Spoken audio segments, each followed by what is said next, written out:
అస్సలాము అలైకుం friends. Iran America ముందు 5 కండిషన్లు పెట్టింది. ఆ కండిషన్స్ ఏమిటో మీరు కూడా తెలుసుకోండి. ఆ కండిషన్లను ఎంత పగడబందీగా పెట్టిందో ఇరాన్ ఒకసారి మీరు ఆలోచించండి. కాబట్టి ఆ కండిషన్లు ఏంటో మీరు కూడా ఇరాన్ యునైటెడ్ స్టేట్స్ ఆఫ్ అమెరికాకి కండిషన్స్ పెట్టడం జరిగిందండి. ఆ కండిషన్స్ ఏంటంటే ప్రధానంగా ఇరాన్ ఏం చెప్తుందంటే ఇప్పుడు యుద్ధాన్ని ఆపాలి అంటే, అదేవిధంగా హర్మూజ్ స్ట్రైట్ ని వెంటనే ఓపెన్ చేసి ప్రపంచానికి ఆయిల్ ఫ్లో, గ్యాస్ ఫ్లో వెళ్ళాలి అంటే ఇజ్రాయెల్, అమెరికాలు ఒక అష్యూరెన్స్ ఇవ్వాలి. నెంబర్ 1 ఆ అష్యూరెన్స్ ఏంటంటే మళ్ళీ ఇలాంటి అటాక్ ఇరాన్ మీద జరగదు అంటూ ఒక దృఢమైన ఒక మంచి అగ్రిమెంట్, ఒక డీల్ చేయాలి. ప్రపంచంలో great powers China, Russia, France లాంటి దేశాలు మీడియేటింగ్ గా ఉన్నప్పుడు అనేది ఒక అతిపెద్ద కండిషన్. అంటే ఇజ్రాయెల్, అమెరికా అటాక్ చేయకూడదు అనేది ఇప్పుడు రిటర్న్ గా ఇవ్వాల్సి ఉంటుంది, డీల్ చేయాల్సి ఉంటుంది. అప్పుడు యుద్ధం ఆగిద్ది, హార్మూజ్ స్ట్రైట్ ఓపెన్ అవుద్ది. ఇక రెండోది ఏంటంటే ఘోరాతి ఘోరమైన అవమానం అని చెప్పొచ్చు ఇది యునైటెడ్ స్టేట్స్ ఆఫ్ అమెరికాకి, ముఖ్యంగా ట్రంప్ కి. అదేంటి? వార్ రెపరేషన్స్. అంటే కొన్ని రిపోర్ట్లు అలా వస్తున్నాయి, కానీ కొన్ని రిపోర్ట్లు ఇది కనపడడం లేదు. ప్రధానంగా ఏంటంటే $500 బిలియన్ 500 బిలియన్ డాలర్ల విలువైన డబ్బును ఇరాన్ కి నష్టపరిహారంగా చెల్లించాలి అనేది రెండవ డిమాండ్ గా మనకు తెలుస్తుంది. ఇక మూడవది ఏంటంటే ఈ ప్రాంతాల్లో చాలా తీవ్రమైన అవమానం, అంటే అమెరికా తన ప్రపంచాధిపత్యాన్ని వదులుకునే కండిషన్ అన్నమాట. మూడోది ఏంటంటే మొత్తం 14 గల్ఫ్ దేశాల్లో అమెరికా స్థావరాల్లో ఉన్న అమెరికా సైన్యాన్ని ఉపసంహరించుకోవాలి. Withdrawal of US forces from the Gulf region, especially from the 14 countries, Gulf countries and Islamic countries. అంటే అది అమెరికా ఒప్పుకుంటుందండి. అమెరికా అక్కడ ఉన్న గల్ఫ్ దేశాల నుంచి సైన్యాన్ని విత్డ్రాల్ చేయాలి. ఇది 3వ కండిషన్ పెట్టింది.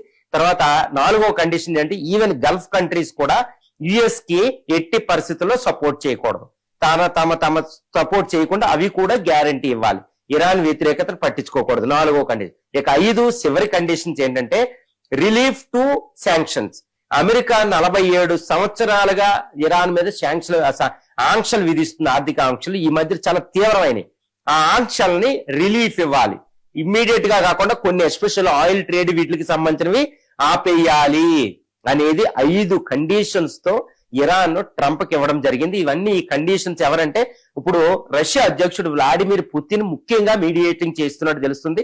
ట్రంప్ కూడా పుతిన్ కి ఫోన్ చేసి యుద్ధ విరమణకు ప్రయత్నం చేయవలసిందిగా రిక్వెస్ట్ చేస్తే ట్రంప్ యుద్ధ రంగంలోకి దిగి ఇప్పుడు మీడియేషన్ చేస్తున్నాడు. ఇరానియన్ అధినేతలకి, అమెరికా అధినేతలకు మధ్యలో అది కూడా పుతిన్ నేతృత్వంలో అత్యున్నతమైన గ్లోబల్ పవర్ పుతిన్ ఉండడం. కాబట్టి ఇవన్నీ మనకు బయటకు వస్తున్న 5 కండిషన్లు. ఈ 5 కండిషన్లు మరి అమెరికాకి ఎంతటి నష్టం అంటే చాలా ఘోరమైన అవమానం, తర్వాత ప్రపంచ ఆధిపత్యం పోగొట్టుకున్నట్టే. మరి ట్రంప్ ఏం చేస్తాడు అనేది పెద్ద విషయం.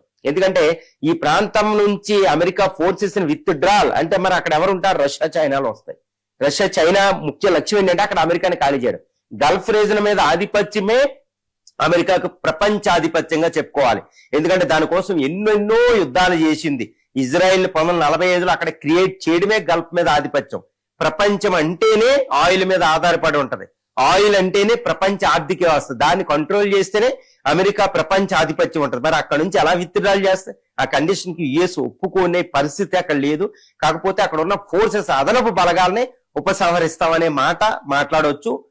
ఎయిర్ క్రాఫ్ట్ క్యారియర్లను ఉపసంహరిస్తాం వెంటనే, కానీ ఎయిర్ బేస్లు అనేది అలాగే ఉంటాయి అనేది మాట్లాడవచ్చు అంతే. తర్వాత 2 చైనాకి ఇది ఇప్పుడు ఇరాన్ మీద దాడికి వల్ల జరిగిన నష్టపరిహారాన్ని ఇవ్వడం అనేది మాక్సిమం అవ్వకపోవచ్చు, కాకపోతే అంతర్జాతీయ సహాయం వచ్చేటట్టు చేస్తారని చెప్పొచ్చు. కానీ ఇక్కడ రిలీఫ్ టు ఎకనామిక్ ఆర్థిక ఆంక్షలు అంటే అది వెంటనే అమెరికా ఇచ్చే అవకాశం ఉంది. ఎందుకంటే ఇరాన్ లో ఆయిల్ వెల్స్ అయ్యి ఇన్ఫ్రాస్ట్రక్చర్ వచ్చి ఆయిల్ ప్రొడక్షన్ ఎక్కువ అయితే ప్రపంచంలో ఆయిల్ రేటు కూడా తగ్గింది. ఇది అమెరికాకి కావాల్సింది. అందుకే ఇప్పుడు డిస్కషన్ జరుగుతున్నాయి. కాబట్టి దానికి ఒప్పుకోవచ్చు.